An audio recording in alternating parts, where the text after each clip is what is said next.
আমার মা আমার বিয়ে দিয়েছিল একজন ডিভোর্সি লোকের সাথে, যার সাথে আমার বয়সের পার্থক্য ছিল 16-17 বছরের। জন্মগতভাবেই আমি একজন দুঃখিনী। আমার জন্ম হবার পর আমার মা একদমই খুশি হননি, কারণ তিনি মনে প্রাণেই চেয়েছিলেন তার একটি ছেলে সন্তান হবে, কিন্তু আল্লাহ আমাকে মেয়ে সন্তান বানিয়েই দুনিয়াতে পাঠিয়েছে। আমার ফুপু আমাকে লালন পালন করেছে। এরপর বুঝতে পেরেছেন আমি কত কষ্টে বড় হয়েছি। আমার মা আমাকে বুকের দুধ পর্যন্ত খাওয়াতে চাইতো না। আমার ফুপু আমাকে ভাতের মার খাইয়ে বড় করেছেন। আমার থেকে 2 বছরের ছোট্ট আমার ভাই। আমার মায়ের স্বপ্ন পূরণ হয়েছে। শত আদর করে আমার মা আমার ভাইকে বড় করেছে। আমার মা ডিম ভাজি করে আমার ভাইকে খাওয়াতো, সেটা লুকিয়ে খাওয়াতো, কারণ আমি যদি দেখে ফেলি আমাকেও যদি ভাগ দিতে হয়। ছোটবেলা থেকেই আমাকে অনেক কষ্ট দিয়ে বড় করেছে, এতটাই অবহেলা দিয়েছে সেটা বলতেও খারাপ লাগে। আমার মা আমাকে কারণে অকারণে মারধর করত। আমার ভাইও আমাকে মারতো। আমার ছোট্ট একটা বোন হয়েছে, সেও আমার গায়ে হাত তুলতো।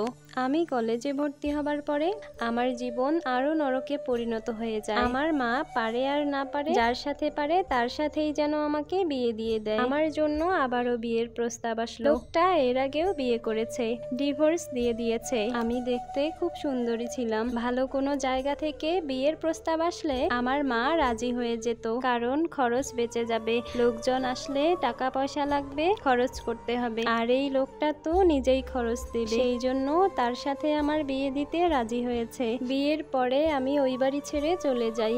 আর আমার শ্বশুর বাড়ির লোকজন ছিলেন হুজুর টাইপের। আমিও 5 ওয়াক্ত নামাজ পড়তাম এবং পর্দা করার চেষ্টা করতাম, কিন্তু তাদের মতো হতো না। এই কারণে আমার শাশুড়ি আমাকে উঠতে বসতে কথা শোনাতো। আমার স্বামীও আমাকে কথা শোনাতো। আমি আমার স্বামীকে বলতাম, আমাকে কিছুদিন সময় দাও, আমিও তোমাদের মতো হওয়ার চেষ্টা করছি। একদিন কথা নেই বার্তা নেই, আমার স্বামী আমাকে রেখে বিদেশে চলে যায়। আমার শাশুড়ি আমাকে বলে, তুমি বাবার বাড়ি থেকে ঘুরে আসো। আমি বাবার বাড়ি থেকে ঘুরে আসি। কয়েকদিন পর শ্বশুর বাড়িতে গেলে সবাই আমাকে বলে আমার শাশুড়ি একেবারেই মেয়ের বাড়িতে চলে গিয়েছে। আমি তার মেয়ের বাসায় গেলাম, কিন্তু সেখানেও তাদের পেলাম না, তারা নাকি বাসা চেঞ্জ করে ফেলেছে। আমি 1.5-2 বছর অপেক্ষা করলাম। আমার মায়ের অত্যাচার আমাকে অতিষ্ঠ করে ফেলেছে। এইভাবে চলতে চলতে ফেসবুকে একটা প্রবাসী ছেলের সাথে পরিচয় হয়। ছেলেটা আমাদের এলাকারই। সে আমার জীবন সম্পর্কে সবকিছুই জানে। আমাকে দেখেই ভালোবেসে ফেলেছে। সে আমাকে বিয়ের প্রস্তাব দিয়েছে। আমাকে বলেছে, তুমি ওই লোকটাকে ডিভোর্স দিয়ে দাও। আমি কোর্টে গিয়ে আমার স্বামীকে ডিভোর্স দিয়ে দিলাম। ডিভোর্সের 3 মাস পরে সে দেশে আসলো। দেশে এসে আমাকে বিয়ে করলো।